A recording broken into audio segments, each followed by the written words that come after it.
हम्म। मैं कहने वाला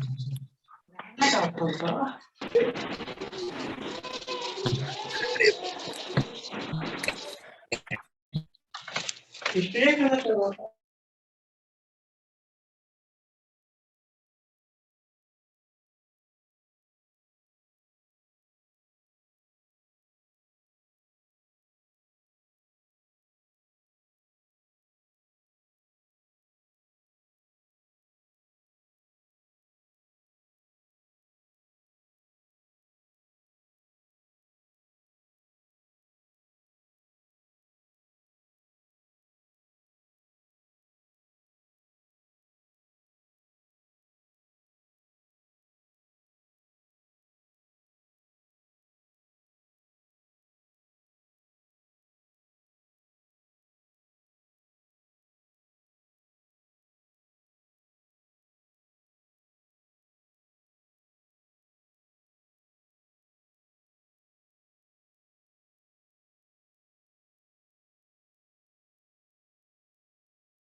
गुड मॉर्निंग।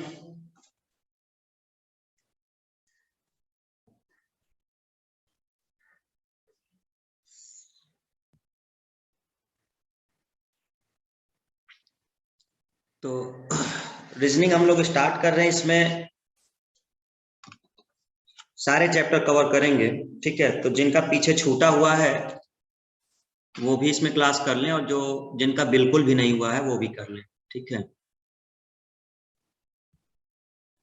ज्योग्राफी अभी जब चलेगा तो मैसेज करवा दिया जाएगा, ठीक है। अभी ज्योग्राफी नहीं चल रहा है।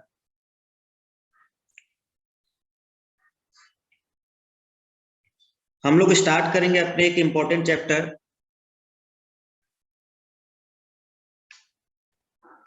ब्लड रिलेशन से, ठीक है।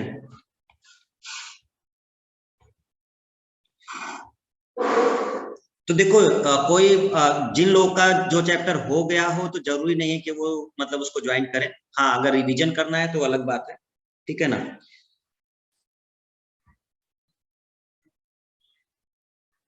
हाँ, ज्वाइन कर सकते हो। अगर कोई रिवीजन करना है तो भी कर सकते हो क्लास ज्वाइन। पूरा एक एक चैप्टर होगा, क्योंकि एक बैच आपका पूरा एकदम उनका शुरुआत से कराना है ना। और तो दोनों चीजें हैं। अगर जो चैप्टर आपको चल रहा हो अगर वो हो गया है तो कोई बात नहीं, शुरुआत से करना है तो अपना ज्वाइन कर सकते हो, कोई दिक्कत नहीं है, ठीक है ना।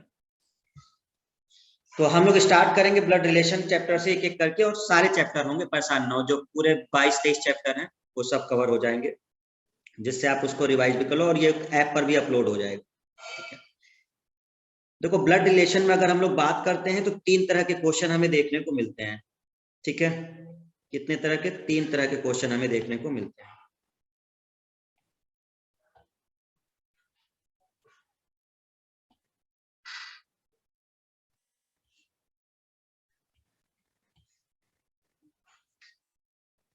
एक बनता है आपका पजल फॉर्म, दूसरा आपका बनता है कोडेड फॉर्म, और तीसरा बनता है आपका पॉइंटिंग फॉर्म।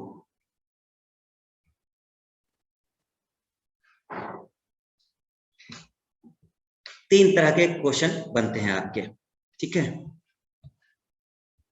सर कितने दिन में खत्म हो जाएगा? अब ये हम कैसे बता सकते हैं,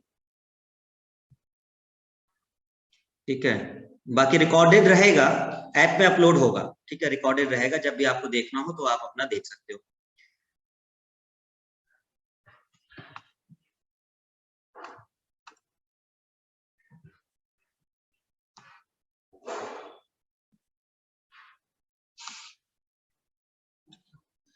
तो चलिए, इसमें हम लोग क्या करते हैं कि 3 तरह के आपके क्वेश्चन बनते हैं। अब हम लोग मेन रिलेशन समझने की कोशिश करते हैं। तो थोड़ा बेसिक से चलते हैं, क्योंकि कई लोग को बेसिक भी नहीं पता होगा।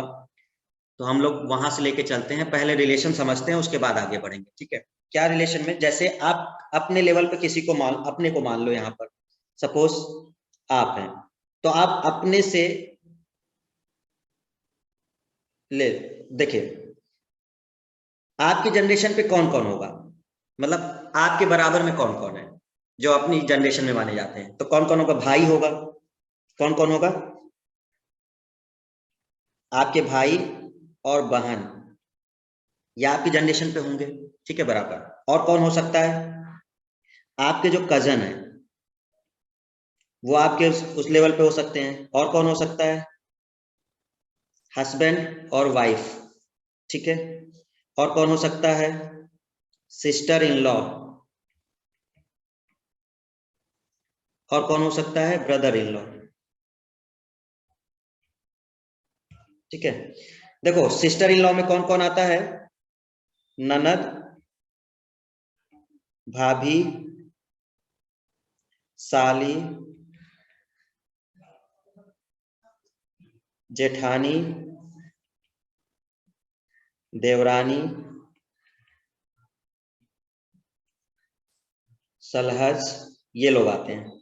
और इसमें कौन आता है? ब्रदर इन लॉ में कौन आता है? देवर आते हैं, जीजा, साला, जेठ, ठीक है। कजन में कौन आएगा? चचेरा भाई, चचेरी बहन, ममेरा भाई,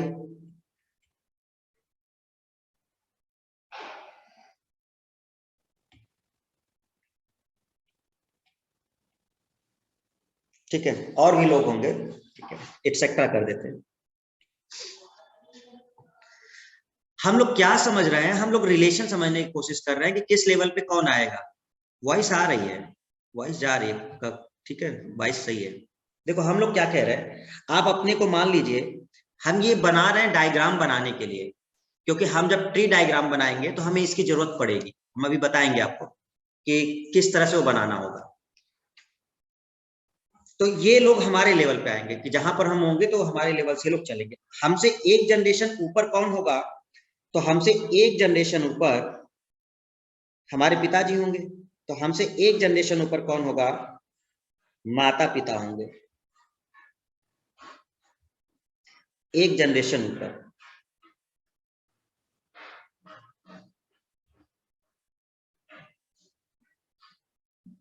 ठीक है, तो एक जनरेशन ऊपर कौन होंगे, वो होंगे माता पिता। और कौन होंगे, अंकल और आंट। कौन होंगे, अंकल और आंटी, ठीक है। और कौन हो सकते हैं, मदर इन लॉ। और कौन हो सकते हैं, father in law. Mother in law कौन है, सास, और फादर इन लॉ कौन है, ससुर। अंकल आंट पे कौन आते हैं, चाचा आते हैं, चाची आती हैं, मामा आते हैं, मामी आती हैं, फूफा, बुआ, मौसा, मौसी, मौसा और मौसी, ये लोग आते हैं, ठीक है।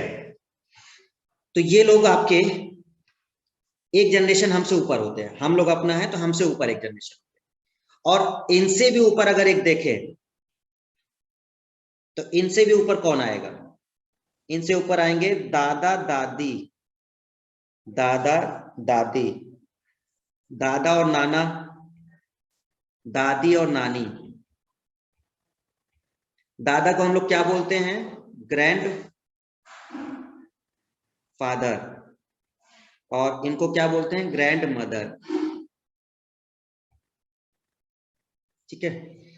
तो हमसे दो जनरेशन ऊपर हो गए ये दादा दादी, ठीक है। एक जनरेशन ऊपर ये हो गए और उससे एक जनरेशन ऊपर वो हो गए, ठीक है। तो हम लोगों ने समझा कि हमसे एक जनरेशन ऊपर कौन है, ये लोग माता पिता लोग, और दादा दादी हमसे दो जनरेशन ऊपर होंगे, क्योंकि ये लोग एक जनरेशन और ऊपर हो गए, ठीक है। इसकी जरूरत पड़ेगी अभी, ठीक है ना। सरहज, यही तो है सलहज, ये लिखा तो सिस्टर इन लॉ में आती है। आपकी पत्नी के भाई की पत्नी, आपके पत्नी के भाई की पत्नी, सलहज।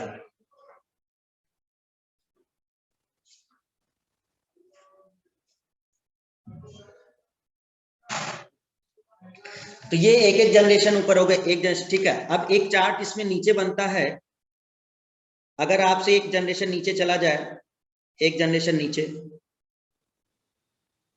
ठीक है, एक जनरेशन नीचे जाते हैं अगर आप देखो, एक जनरेशन ये ऊपर था और फिर ये एक जनरेशन और ऊपर हो गया था, +1, यहाँ +1 था, ये +1 था। अब एक जनरेशन नीचे जाना है आपको, नीचे आओ। तो नीचे वाले जनरेशन पे कौन होगा, आपसे आपका बेटा होगा, ठीक है। पुत्र और पुत्री होंगे आपके, और इसी जनरेशन पे कौन होगा, सन इन लॉ होगा, सन इन लॉ होगा, मतलब दामाद। और इसी लेवल पे कौन होगा, डॉटर इन लॉ होगी, डॉटर इन लॉ, बहू,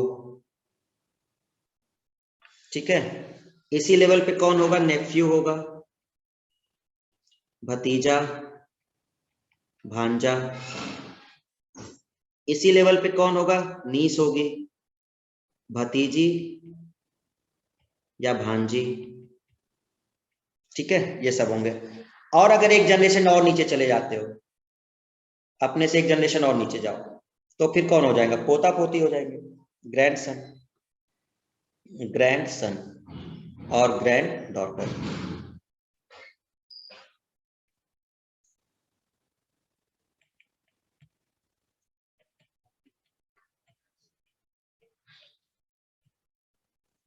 ठीक है, और यहां कौन होंगी?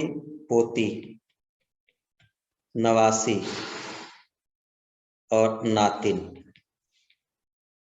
तो ये एक चार्ट है, ठीक है, जो हम थोड़ा सा रिलेशन की कोशिश कर रहे हैं।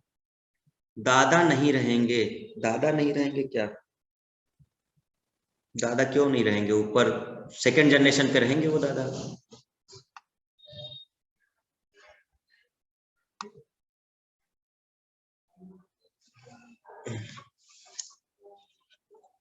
ठीक है,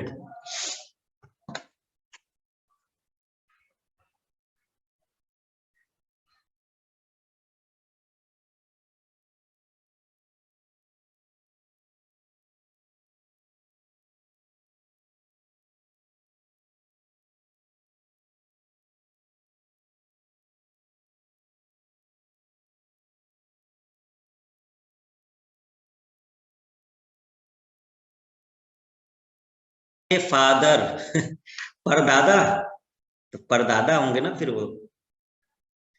अब मतलब तुम्हारे पिताजी के पिता तो परदादा होंगे, फिर उसके बाद कौन होंगे? सरदादा होंगे। ठीक है, उनके ऊपर अगर जाना है तो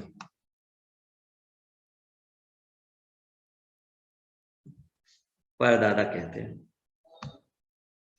ठीक है, तो ये आपने नोट कर लिया होगा। अभी इस चार्ट की जरूरत हम बताएंगे आपको कैसे है, ठीक है ना। अभी इसको बना लो, फिर हम आपको बताएंगे कैसे। वैसे धीरे धीरे ये चीज केवल समझाने के लिए है। नवासा नाती को ही कहा जाता है, एक शब्द होता है नवासा, एक प्रकार से नाती ही होता है, ठीक है। और नवासी जो होती है वो नाती नहीं होती है, लेकिन शब्द यूज होता है, इस वजह से हमने लिखा है, ठीक है ना। शब्द यूज होता है इसलिए लिखा है।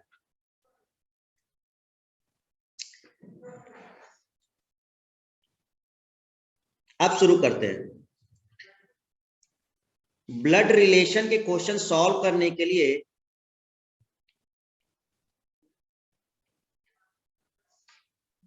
ब्लड रिलेशन के क्वेश्चन सॉल्व करने के लिए फैमिली ट्री बनाना है।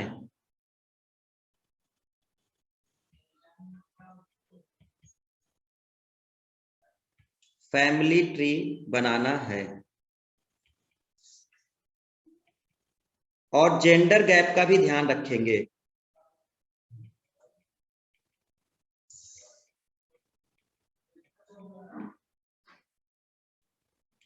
ठीक है,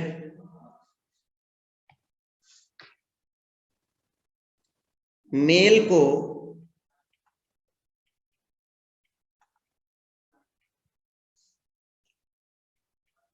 रिप्रेजेंट करेंगे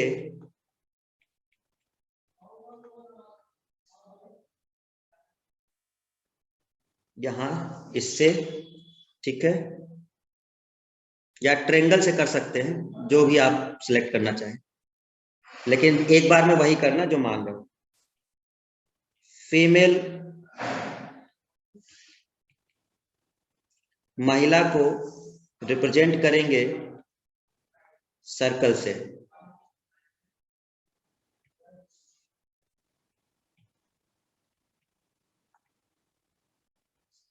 विवाहित जोड़े के लिए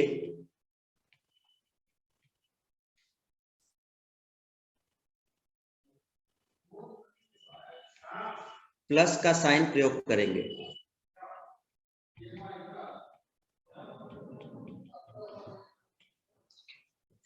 तो हमारे क्वेश्चन में जो भी हमें समझना होगा उसमें हम लोग क्या करेंगे कि जो मेल है, जब भी हमारे क्वेश्चन में कोई मेल आएगा तो उसको हम स्क्वायर से दिखाएंगे, ब्रैकेट बंद कर देंगे तो स्क्वायर हो जाएगा, वो मेल हो जाएगा। अगर फीमेल है कोई तो हम उसको सर्कल से शो कर देंगे, और विवाहित जोड़ा है कोई तो उसके लिए हम प्लस का साइन प्रयोग करेंगे। मतलब जिसके बीच में प्लस लग जाएगा उसका मतलब वो विवाहित जोड़ा है, ये हम प्रयोग करेंगे। ठीक है,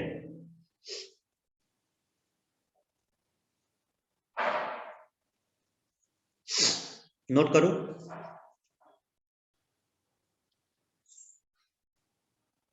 तो यहां से हम लोग का मेन पॉइंट अब शुरू होता है। ठीक है, आगे बढ़े। ओके, जैसे कुछ एग्जाम्पल देखते हैं। हमने कहा A is the father of B, A B का पिता है। और हमने कहा कि इसको रिप्रेजेंट करो कि ए बी का पिता है। कैसे रिप्रेजेंट करेंगे? तो आप समझिए कि हमने आपसे कहा कि आप जिस भी लेवल पर होंगे, अच्छा अब पहले ये समझना जरूरी है कि किसके बारे में बात हो रही है। A is the father of B, A पिता है बी का, तो बी पिता नहीं है, ए पिता है। और पिता हमसे एक जनरेशन ऊपर होंगे, तो पिता अगर हमसे एक जनरेशन ऊपर हैं तो इसका मतलब बी उसका जो भी हो, इसके एक जनरेशन ऊपर ए बनेगा। और क्योंकि ए पिता है तो ए का कंफर्म है कि ये पुरुष है, और अगर ये मेल है तो इसको हम शो कर देंगे। तो इसका डायग्राम बनेगा ऐसे, इसका डायग्राम ऐसे बनेगा, समझिए। तो अगर हमने कहा कि ए इज फादर ऑफ बी, तो इसका मतलब हो गया ए बी का पिता है। लेकिन बी के बारे में हमें नहीं मालूम। क्या बी के बारे में मालूम कि वो लड़का या लड़की? नहीं, बी के बारे में हमें नहीं मालूम। तो जिसके बारे में हमें नहीं मालूम, हम लोग उसके लिए कोई ब्रैकेट नहीं लगा सकते। तो बी में आप कोई ब्रैकेट ना लगा देना। जैसे हमने ए को कंफर्म कर लिया था कि वो मेल है, तो हमने यहाँ पे स्क्वायर लगा दिया, लेकिन बी ऐसे ही रहेगा क्योंकि हमें इसका जेंडर नहीं पता है। तो जब तक हमें जेंडर नहीं पता होगा तब तक हम नहीं रख सकते। ठीक है ना? एग्जाम में स्क्वायर बनाना होगा। अरे बेवकूफ, एग्जाम में स्क्वायर बनाने को थोड़ा आता है। वो तो क्वेश्चन होगा, उसका ऑप्शन दिया होगा वहां पर, वो तो आपको सॉल्व करना है। वहां कोई रिटेन एग्जाम थोड़े ना है कि हम स्क्वायर बनाए या समथिंग। वो कोई भी बॉक्स लगाया जाता है आपके ऊपर। वो ट्रेंगल लगा सकते हो, वो हेक्सागोनल लगा लो, वो आपके ऊपर है। लेकिन एक कन्वीनियंट वे होता है कि जो आप मान रहे हैं उसी को मान के चले। ये कोई डिस्क्रिप्टिव पेपर थोड़ो कि हमें वो बनाना है, ये समझने के लिए चीजें हैं। आपको तो सीधे ऑप्शन होंगे, उनके आंसर टिक करने होंगे डायरेक्ट। तो ए बी का पिता है, हमें क्लियर हुआ, ये इस तरह से बनेगा। अच्छा दूसरा देखते हैं, अगर कुछ और लिखा हुआ है, A is mother of B. अब हमने आपसे कहा ए बी की माता है, तो ए के बारे में पता चल रहा है, ए बी की माता है। और अगर ए बी की माता है तो ए फीमेल हो गई। ए कौन हो गई? फीमेल हो गई। इसका मतलब ए के बारे में कंफर्म है, और ये एक जनरेशन ऊपर रहेगा, बी नीचे रहेगा। बी को हम फिर से ब्रैकेट में नहीं लगा सकते। ठीक है, बी को इसलिए ब्रैकेट में नहीं लगा सकते क्योंकि बी के बारे में नहीं मालूम। देखो एक ध्यान रखना, जिस चीज के बारे में आपको कंफर्म नहीं है उसके लिए ब्रैकेट मत लगाना जब तक कंफर्म ना हो जाए। ठीक है ना? तो ये पॉइंट। एक और एग्जांपल देख करके फिर हम लोग क्वेश्चन शुरू करते हैं। मान लो हमसे कहा गया ए और बी दोनों भाई हैं। ए और बी दोनों भाई हैं, तो भाई किस लेवल पे होते हैं? बराबर लेवल पे। हमने कहा था ना आपसे, देखो भाई बहन आपके लेवल पे होंगे तो भाई आपके ही लेवल पे बनेंगे। तो हमने कहा ए और बी, तो कैसे बनेगा? ए जो होगा उसी लेवल पर बी भी होगा। और क्या हम ब्रैकेट लगाएं? तो बिल्कुल लगा सकते हैं, ये दोनों हो गए भाई। तो ए और बी भाई, हमें जेंडर पता है। ठीक है, हमें जेंडर पता है। रीजनिंग के लिए कौन सी भाषा अच्छी रहेगी सर, हिंदी या इंग्लिश? जिसमें तुम कंफर्टेबल हो, इसमें कौन सी बड़ी बात है। अगर आपको इंग्लिश समझ में आती है तो इंग्लिश पढ़ो, हिंदी समझ में आती है तो हिंदी पढ़ो, दोनों बेटर है। समझने पर है, अब जिसको सेंटेंस ही नहीं समझ में आएगा तो आंसर कैसे निकालेगा? Clear point. अगर आप पढ़ के सेंटेंस ही नहीं समझ पाएंगे तो कैसे निकालेंगे? हिंदी में कंफर्टेबल हो हिंदी करो, इसमें कोई मैटर नहीं है कि कौन सी बुक अच्छी है, हिंदी या इंग्लिश, जिस चीज में परफेक्ट हो उस चीज को प्रेफर करो। चलो अब हम लोग क्वेश्चन शुरू करते हैं। आई होप कि आप चीजें आपको क्लियर हो गई हैं। थोड़ा सा हम लोग आगे बढ़ते हैं कि करना क्या है हमें। ठीक है, जब तक हमें जेंडर कंफर्म ना हो तब तक हम पूरा डायग्राम उसके लिए नहीं बनाएंगे। अब हम लोग क्वेश्चन शुरू करते हैं एक एक करके। क्वेश्चन नंबर 1, क्वेश्चन नंबर 1 की बात करते हैं। क्या है क्वेश्चन नंबर 1? एक परिवार में, इंग्लिश में लिख दें, कोई दिक्कत है? इंग्लिश चल जाएगा? नहीं चलेगा?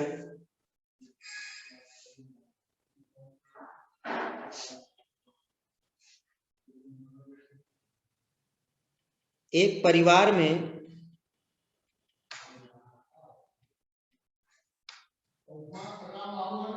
ए बी का पति है, ठीक? सी ए का पुत्र है,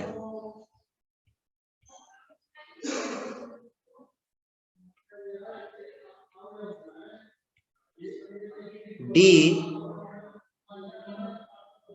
बी की पुत्री है,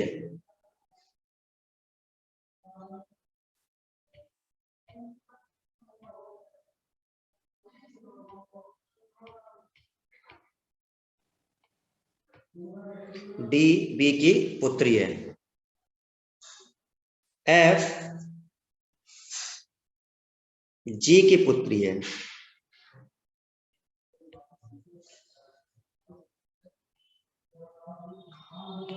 सी एफ का पिता है। तो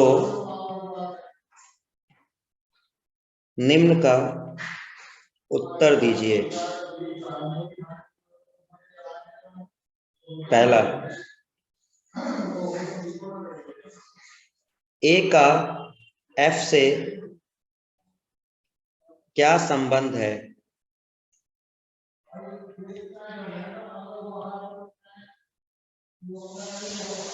सी का बी से क्या संबंध है?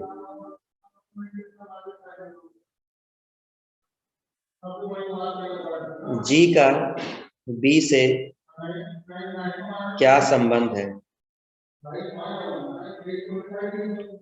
ठीक है, ए नाती होगा।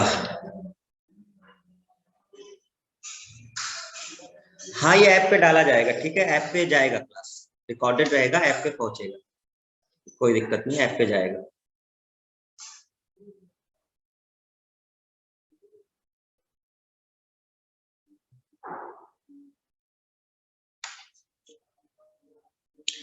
अब एक एक करके पहले ट्री डायग्राम बनाना है स्टूडेंट, ठीक है? देखो हम स्टेप बताते हैं आपको क्या करना था, नोट करिए, कर लिए होंगे क्वेश्चन। अब समझो जरा करना क्या है। हम सबसे पहले इसमें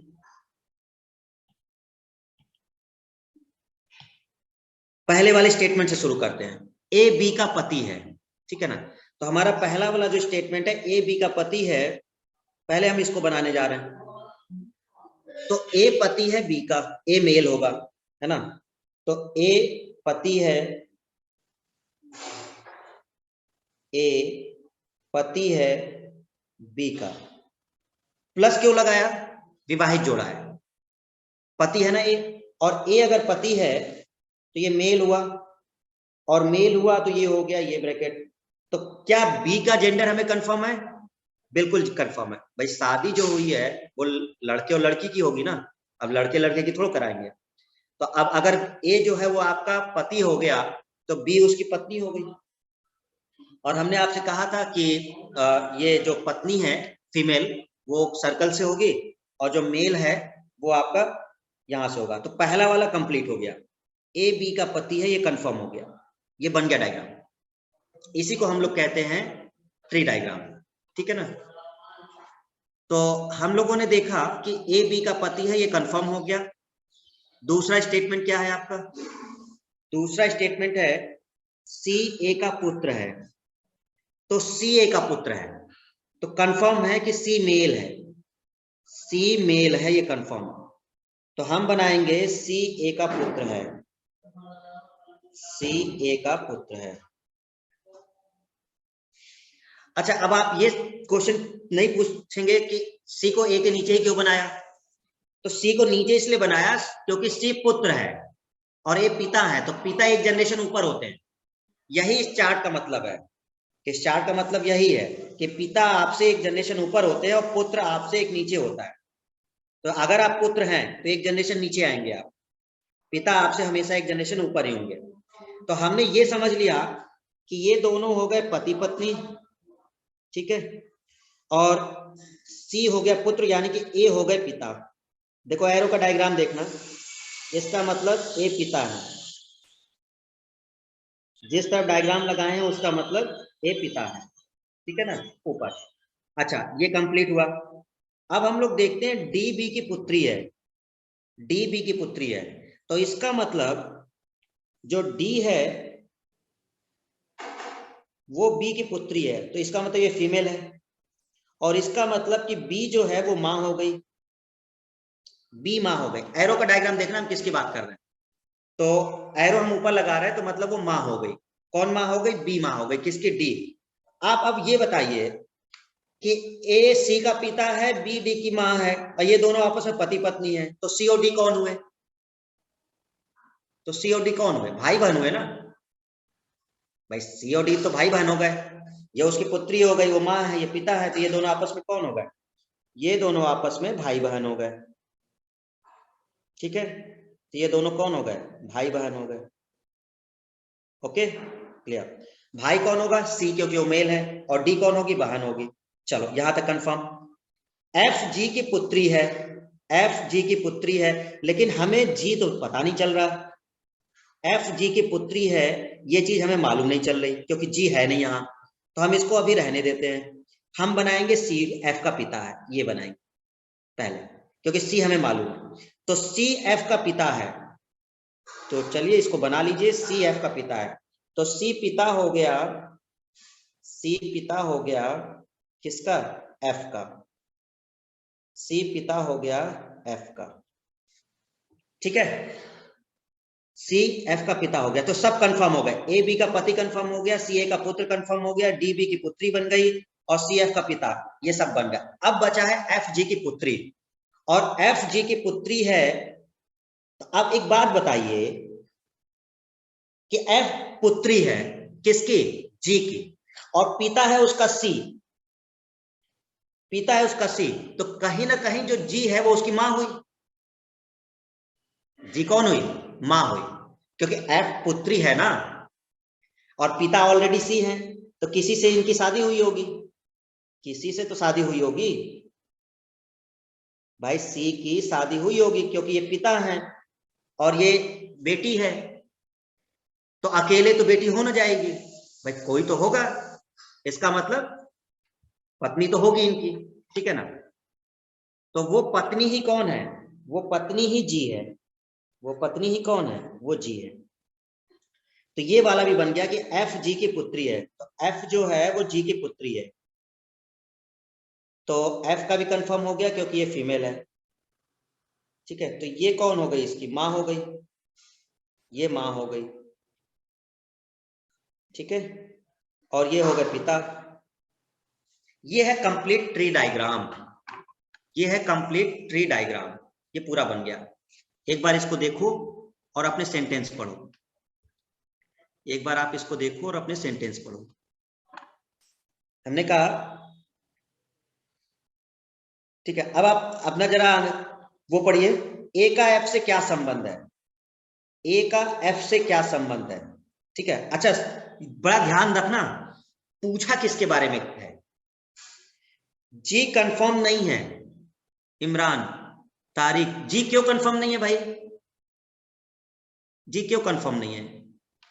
अरे सी जो है वो एफ का पिता है, और एफ जो है एफ जी की पुत्री है, एफ जी की पुत्री है, एफ जी की पुत्री है। और एफ जो है, एफ का पिता कौन है? सी है, सॉरी हाँ, एफ का पिता कौन है? सी है। और एफ जो है जी की पुत्री भी है। तो दोनों मेल हो जाएंगे क्या? दोनों अगर मेल हो जाएंगे तो पुत्री कैसे होगी? क्यों नहीं कंफर्म है भाई? जी पत्नी हुई ना उसकी फिर, क्योंकि एफ उसकी भी बेटी है, तो जी पत्नी हो गई है, उसका पिता हो गया मेल। ठीक है, तो अब हमने कहा कि ए का एफ से क्या संबंध है, ए का एफ से क्या रिलेशन है। तो पहला ध्यान रखना है, जो लोग पहले क्लास कर रहे हैं अभी, पहले नहीं किए हैं, वो लोग ध्यान रखें किसके बारे में पूछा गया है। ए के बारे में पूछा गया है या एफ के बारे में पूछा गया है? तो जिसके साथ का लगा है उसी के बारे में पूछा गया है, जिसके साथ का लगा है वही पूछा गया। तो आपको ये कंफ्यूजन खत्म। अगर कहा गया कि ए का एफ से क्या संबंध है, तो आपको ए के बारे में बताना, ए का एफ से क्या संबंध है, तो ए के बारे में बताना है। सी का बी से क्या संबंध है, तो सी के बारे में बताना है। जी का बी से क्या संबंध है, तो जी के बारे में बताना है। तो अब हम लोग समझते हैं, समझो जरा कि ए का एफ से क्या संबंध है। तो देखो ए कौन है, ए का एफ से, तो एफ के पिता कौन है? सी, और सी के पिता कौन है? ए। तो ए दादा हो गया सी का। कौन हो गया? दादा, या आप कह लीजिए ग्रैंडफादर, ग्रैंडफादर हो गए भाई। आपके पिता के पिता, आपके पिता के पिता आपके कौन लगे? दादा लगे। ठीक है, अब ये आंसर बड़े सोच समझ के देना। कई लोग इसको ग्रैंड डॉटर कह देंगे, नहीं, आपको बताना है ए के बारे में, ए का क्या संबंध है। तो ए कौन है? ए दादा है, एफ नहीं बताना है। अगर आप एफ के बारे में बताएंगे तो फिर वो ग्रैंड डॉटर हो जाएगी, इसका ध्यान रखिएगा। अच्छा, दूसरा, सी का बी से क्या संबंध है? सी का, तो सी ये है, और सी का बी से क्या संबंध है, तो हमें सी के बारे में बताना है कि सी का, तो सी बी का कौन हुआ? बी उसकी माता है, तो सी उसका कौन हुआ? पुत्र हुआ। सी कौन हुआ? पुत्र हुआ, यानी कि वो सन हो गया। अच्छा, जी का बी से क्या संबंध है? जी का बी से क्या संबंध है? जी का बी से क्या संबंध है? तो जी देखो और बी देखो, तो जी सी की पत्नी है और वो उसकी माता है, तो हमें जी के बारे में बताना है, ध्यान रखना, बी के बारे में नहीं, जी के बारे में। तो इसका आंसर होगा बहू। ये बहू है, ये बहू है। अब अगर कोई डाउट है तो बिल्कुल आप क्वेश्चन पूछ सकते हो, कोई डाउट अगर है तो आप क्वेश्चन पूछ सकते हो। क्या हमारी ये बात समझ में आई कि किसके बारे में बताना है? ये क्लियर हो गया ना? जिसके साथ का लगा है ना, जैसे ए का एफ से क्या संबंध है, तो ए का मतलब, ए का मतलब क्या हो गया कि ए के बारे में बताना है। अगर हम कहते हैं सी का इससे क्या संबंध है, सी के बारे में बताना। ठीक है, अब रिलेशन आपने क्या देखा कि ए का एफ से क्या संबंध। किसको डाउट है भैया?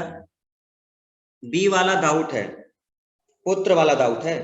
अरे तुम लोग देखो, पहले पूछा गया कि ए का एफ से क्या संबंध है, तो ए के बारे में बताना था एफ से। तो ए कौन है इसका? देखो, एफ का पिता कौन है? सी, और सी का पिता कौन है? आप ऐसे समझो ना, आपके पिता के पिता आपके कौन लगे? आपके पिता के पिता आपके कौन लगे? दादा लगे ना। आपके पिता के पिता आपके कौन है? दादा है, बहुत सिंपल है। दूसरा, सी का बी से क्या संबंध है, तो सी के पास पहुंचो, सी का बी से पूछा है, तो पहले देखो कि बी है कौन। अच्छा, सी का पिता कौन है? ए, और बी उसकी पत्नी है। अरे तो ए और बी अगर पति पत्नी है और आप के पुत्र है, तो बी आपकी माता हो गई ना। इसमें कौन सा बहुत बड़ा रॉकेट साइंस लग रहा है? सर यही नहीं पता चल रहा कि कौन है।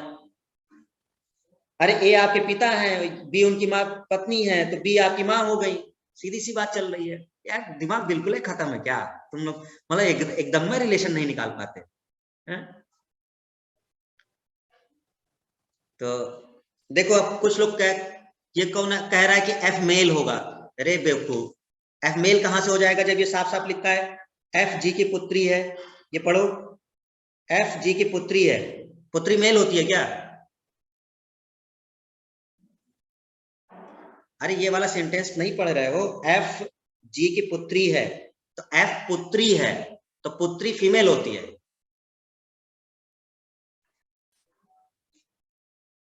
जी मेल है या फीमेल है, खत्म, हम क्या बताए तुम्हें सारी कन्वर्ट।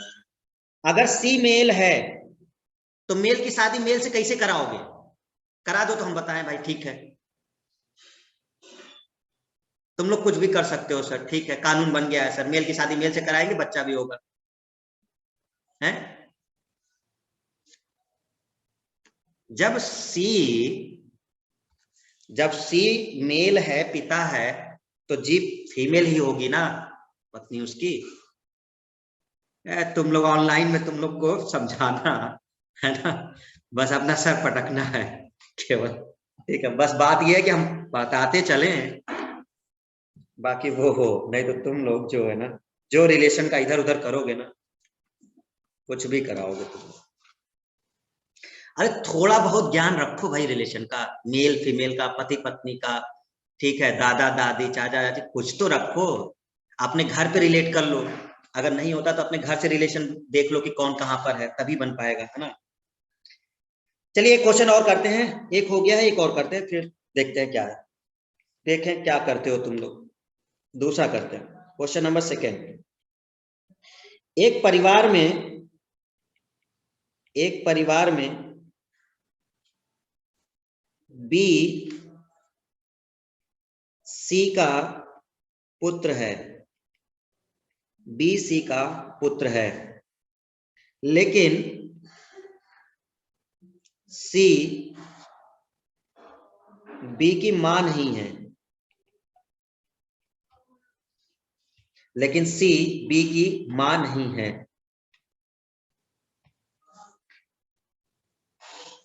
ए और सी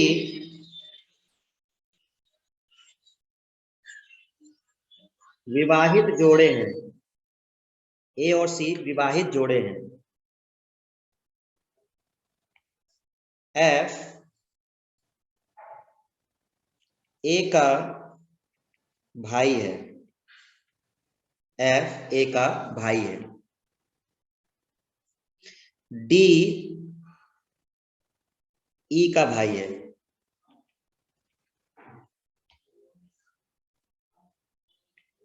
ई ए की पुत्री है,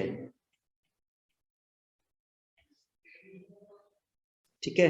ये कुछ स्टेटमेंट है, ये कुछ स्टेटमेंट है। एक परिवार है, इस परिवार में जो बी है वो सी का पुत्र है, ठीक है। एक परिवार में बी जो है वो सी का पुत्र है, लेकिन सी बी की मां नहीं है। ए और सी मैरिड कपल है, विवाहित जोड़े हैं। एफ ए का भाई है, डी ई का भाई है, और ई इसके होते। अब आपसे कुछ क्वेश्चन पूछे गए हैं। क्वेश्चन 1, कितने मेल हैं। क्वेश्चन नंबर 2, ए के कुल कितने बच्चे हैं।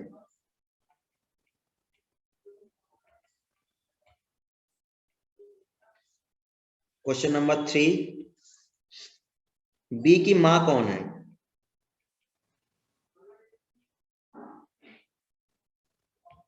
ठीक है, कई लोग का आंसर देखो आ गया। लोग कह रहे हैं कि 4 मेल हैं और बच्चे हैं कितने, 3। Who is the mother of B, B की मां कौन है, ए है। पहले ट्री डायग्राम बनाना है, पहले ट्री डायग्राम बनाना है सभी को। एक एक step by step tree diagram बनाइए। जैसे एक एक स्टेटमेंट देखो, बी सी का पुत्र है लेकिन सी बी की मां नहीं है, तो इसका मतलब सी पिता हो गया। अब इतना तो समझना पड़ेगा कि अगर सी बी की मां नहीं है तो इसका मतलब सी पिता हो गया, ठीक है।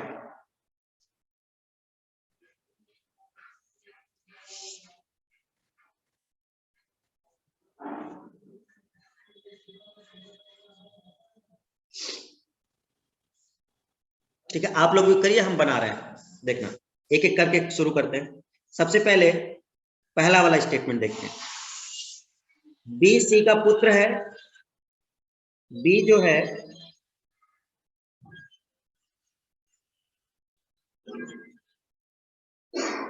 सी का पुत्र है, लेकिन सी बी की मां नहीं है। और अगर सी बी की मां नहीं है तो सी पिता होगा, ये तो कंफर्म है भाई। अब इसमें कुछ सोचना थोड़े ना है कि सर वो कैसे हो गया, तो ये पिता होगा कंफर्म। तो अगर वो मां,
ठीक है, तो पहला हो गया बी सी का पुत्र है लेकिन सी बी की मां नहीं है। तो बी सी का पुत्र है लेकिन सी बी की मां नहीं है, मतलब ये पिता है, मतलब सी कौन है, पिता है। और दूसरा, ए और सी विवाहित जोड़े हैं, ए और सी विवाहित जोड़े हैं, तो ए और सी, अब देखो बड़े ध्यान से समझो। अब एक पति कौन है, पत्नी कौन है, अब इसमें ना पूछना। अब क्योंकि सी मेल है तो ए पत्नी फीमेल होगी, फिर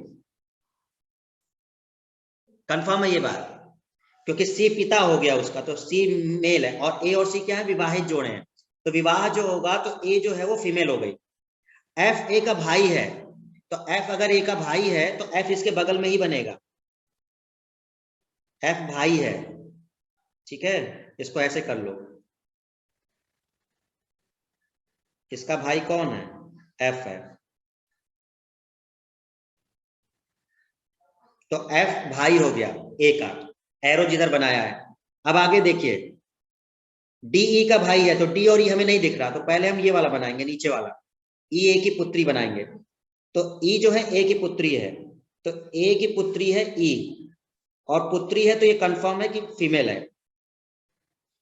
ठीक है, तो ए हो गई माँ, ए माँ हो गई, और ई उसकी पुत्री हो गई। तो ये आपस में कौन हो गए, भाई बहन। ठीक है, अब ये वाला बना लो, डी का भाई है,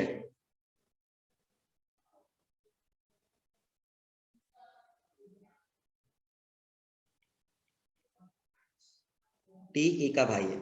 ये कंप्लीट हो गया डायग्राम। आप एक एक स्टेटमेंट पढ़ते जाएं और ये बन जाएगा आराम से। ठीक है, हमने कहा कि बी सी का पुत्र है, बन गया कंप्लीट। इसमें कोई दिक्कत नहीं आनी चाहिए, भाई बहन एक लेवल पे होते हैं, माता पिता एक जनरेशन ऊपर होंगे। मेल फीमेल का बहुत ध्यान रखिएगा और ब्रैकेट का बहुत ध्यान रखिएगा। अब क्वेश्चन समझिए जरा, कितने मेल हैं जिनके बाहर स्क्वायर लगा है वो मेल है। तो मेल कौन कौन हो गए, ये सी हो गया, एक, दो, तीन और चार। तो परिवार में चार मेल हो गए, सॉरी ऊपर वाला है ना, चार। दूसरा, ए के कुल कितने बच्चे हैं, ए के कुल कितने बच्चे, तो ए ये है, ए ये है। अब ए के कुल कितने बच्चे होंगे, ई भी उसका है, ई पुत्री है उसकी, बी भाई है और डी भी है, ये तीनों ए के ही पुत्र हैं, मतलब चिल्ड्रेन है। इसका मतलब टोटल आंसर होगा 3, 3 हो गए। अच्छा, बी की माँ कौन है, तो बी की माँ कौन है, बी कहां पर है देखो, बी ए है, बी की माँ कौन होगी भाई? पिता सी है, उनकी पत्नी ए है, तो ए ही हुई माँ। ठीक है, तो इसका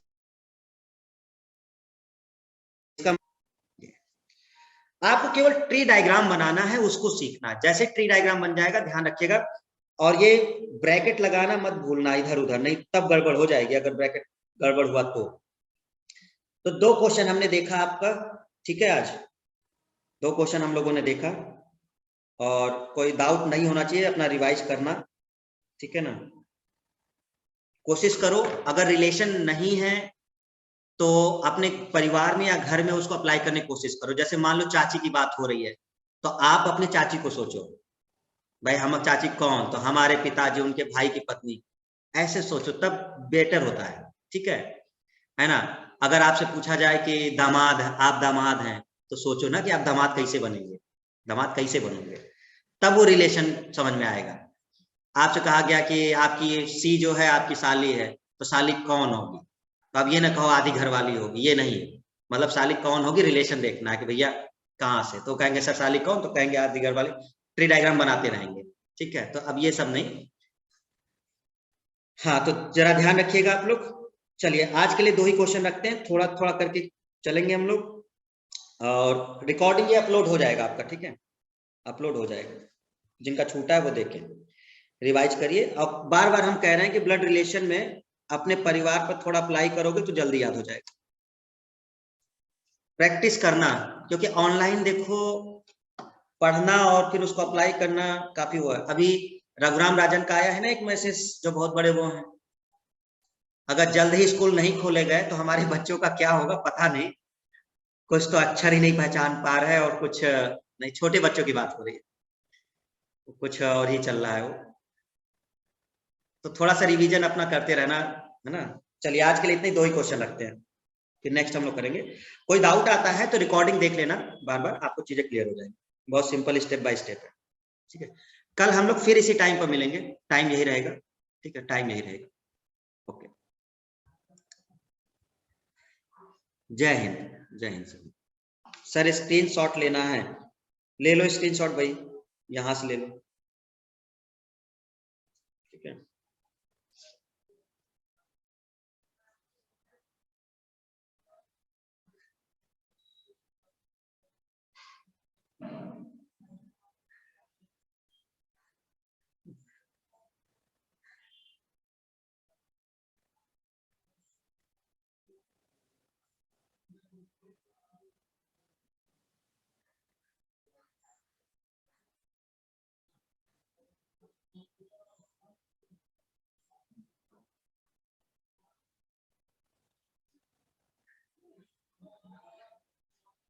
हो गया, ठीक है, चलो। सर जी हम लोग का क्या होगा, हो तो रहा है तुम लोग का, और क्या कैसे करें, करा तो रहे हैं टॉपिक, जिनका छूटा हुआ है उनको भी तो करा रहे हैं, रौनक।